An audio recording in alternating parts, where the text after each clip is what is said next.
یہ کینیڈا کی سٹیزن شپ کی قربانی دینے کو تیار ہے؟ میں 100 بار دینے کو تیار ہوں، لیکن سوال یہ ہے کہ یہ کوئی رکاوٹ ہے نہیں۔ بعض فتنہ گر لوگوں نے جن کا مشن کریکٹر اسیسینیشن، جن کا مشن اتہام، الزام اور اصل ایشو کے فوکس سے توجہ ہٹا کر نان ایشوز کو اچھالنا، جن کی زندگی، جن کی سیاست ہر روز کی گفتگو اسی انداز کی ہے، یہ انہوں نے ایک تماشا مچا رکھا ہے۔ کینیڈین سٹیزن شپ قطعی طور پہ نہ پاکستان کے آئین کو پرابلم ہے، میں نے یہ کئی بار کہی ہے کہ مجھے کوئی شخص پاکستان کے آئین کا ایک آرٹیکل دکھا دے، میں کیٹیگوریکل کہہ رہا ہوں، جس میں پاکستانی شہری کو دوسری شہریت لینے سے منع کیا گیا ہو۔ آنسر از نو۔ بھئی جب آئین پاکستان منع نہیں کرتا، اب اخلاقیات کی طرف بھی آتے ہیں، اس کا مطلب ہے آئین پاکستان غیر اخلاقی ہے۔ پھر تو پہلی بات تو یہ ہے کہ میں اس ملک کے کسی سیاسی لیڈر کو اور کسی اینکر کو اور کسی ٹی وی پہ آ کے بولنے والے شخص کو آئین پاکستان سے بڑھ کر پاکستان کا ہمدرد اور وفادار نہیں جانتا۔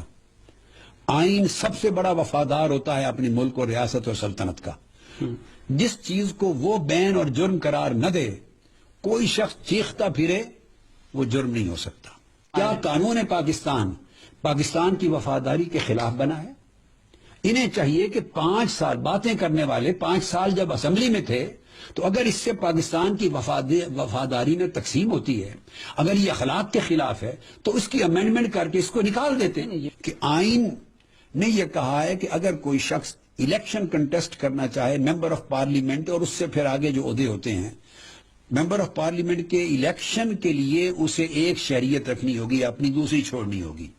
تو جس شخص کے پاس 2 شہریتیں ہیں، اگر وہ الیکشن کنٹیسٹ کرنے کا جب ٹائم آئے گا تو وہ نیشنلٹی بائی چوائس ہے۔ پاکستان کی nationality natural by birth by origin ہے، تو چوائس میں جس طرح نیشنلٹی ہوتی ہے اس کے چھوڑنے بھی ایک چٹکی کا وقت لگے گا۔ میرے لیے کوئی پرابلم نہیں، مگر ٹائم آئے گا تو میں فیصلہ کروں گا۔ ایک بات اب جو دوسرا ہے، میں کیوں نہیں چھوڑا، اس کی وجہ عرض کرتا ہوں۔ ان لوگوں کو اعتراض کرنے والوں کو کیا خبر کہ باہر اس ملک میں رہ کر میں نے امت مسلمہ کی اور پاکستانی قوم کی اس عرصے میں کتنی خدمت کی ہے۔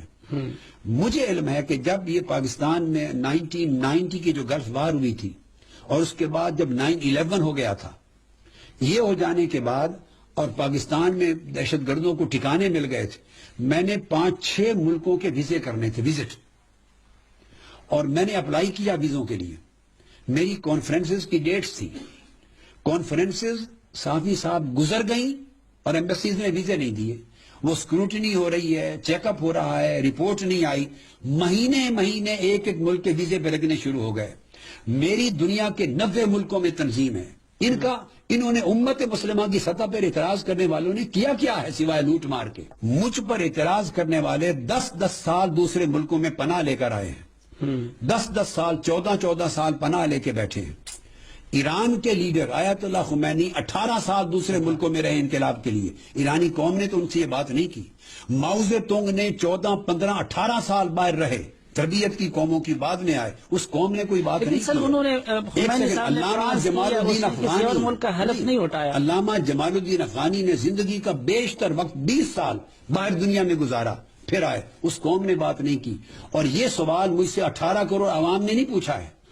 اگر ان کو یہ شک ہوتا تو ملینز کی تعداد میں 23 دسمبر کو یہ منظر نہ دکھاتے۔ ان میں سے کوئی لیڈر کال دے کے ملینز کو بلا کے دکھائے، یہ لوگوں کا اعتماد ہے، ان کا اعتقاد ہے۔ وفاداریاں اس طرح تقسیم نہیں ہوا کرتی۔ آپ نے کسی اسلامی ملک کا کیوں نہیں دیا؟ میں نے اپلائی کیا، ملائیشیا وغیرہ، میں نے سب سے پہلے سعودی عرب اپلائی کیا، اچھا نہیں ملا۔ سعودی عرب کا میں نے UAE کوشش کی، نہیں ملا۔ اور یہ بات ٹھیک، میں آپ کو بتا رہا ہوں، میں نے شام کی کوشش کی، اچھا، تو وہ اطلاع آئی کہ پھر وہ جو دہشت گرد تنظیموں کے ساتھ تعلق اسٹیبلش ہو جائے گا۔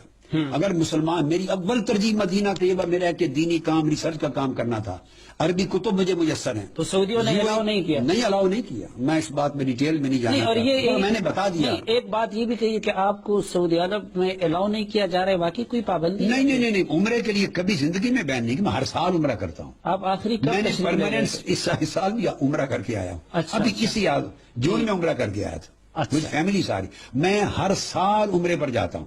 الحمدللہ میں شکر گزار ہوں سعودی حکومت کا، انہوں نے مجھے کبھی بھی حج یا عمرے سے منع نہیں کیا. اچھا، مگر پرماننٹ نیشنلٹی کا ایک طریقہ ہوتا ہے نا، ٹھیک. اس ان کی اپنی وجوہات ہوگی.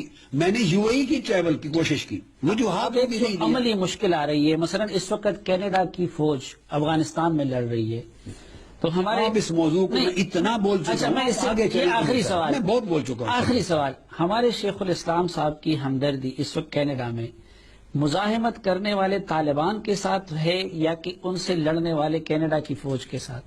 میری ہمدردی نہ کسی لڑائی کرنے والے کے ساتھ ہے، نہ کسی دہشت گردی کرنے والے کے ساتھ ہے. دہشت گردی کوئی ریاست کرے اس کی بھی مذمت کرتا ہوں، دہشت گردی کوئی انسان اور تنظیم کرے مذمت کرتا ہوں. میری وفاداری از اول تا آخر اپنے خدا کے ساتھ ہے، پھر رسول پاک کے ساتھ ہے، پھر قرآن و سنت کے ساتھ ہے، اور میری وفاداری ان اصولوں کے ساتھ ہے جن اصولوں کے لیے میں جنگ لڑ رہا ہوں. میرے لیے میں ایک مسلمان ہوں، اور ایک ایسا مسلمان ہوں جو آقا دو جہاں علیہ الصلوۃ والسلام کا فالوور ہے. تو مسلمانوں کے لیے علامہ اقبال نے کیا کہا تھا؟ وہ جو کہا تھا کاش خر سے نیل کے ساحل سے لے کر امت مسلمہ، آقا علیہ الصلوۃ والسلام نے. میری وفاداری ان ساری چیزوں سے بلند رسول پاک کے فرمان میں ہے. اچھا جی، اب مستقبل میں رحمت للعالمین پیغمبر کو ماننے والا ہوں. آقا علیہ السلام نے اپنے آپ کو صرف عربوں کا رسول اور نبی نہیں کہا ہے.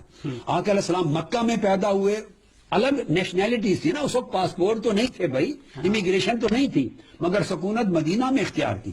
فتح مکہ کے بعد پھر مدینہ میں رہے، واپس نہیں آئے. سب انبیاء نے نقل مکانی کی. تو یہ جو ڈاکیومنٹ ہے، اگر میرے پاس یہ نہ ہوتا تو میں ایک ملک سے دوسرے ملک کا سفر بھی نہ کر سکتا. اس کی وجہ سے مجھے شرق تا غرب اسلام کا ایمبیسڈر بن کے حضور علیہ السلام کی رحمت کا، محبت کا، امن کا، آشتی کا، برداشت کا، سلامتی کا پیغام پہنچانے میں مدد ملی ہے. اگر میرے پاس یہ نہ ہوتی تو میں پاکستان بیٹھا ہوتا، میں ٹریول ہی دنیا میں نہیں کرتا.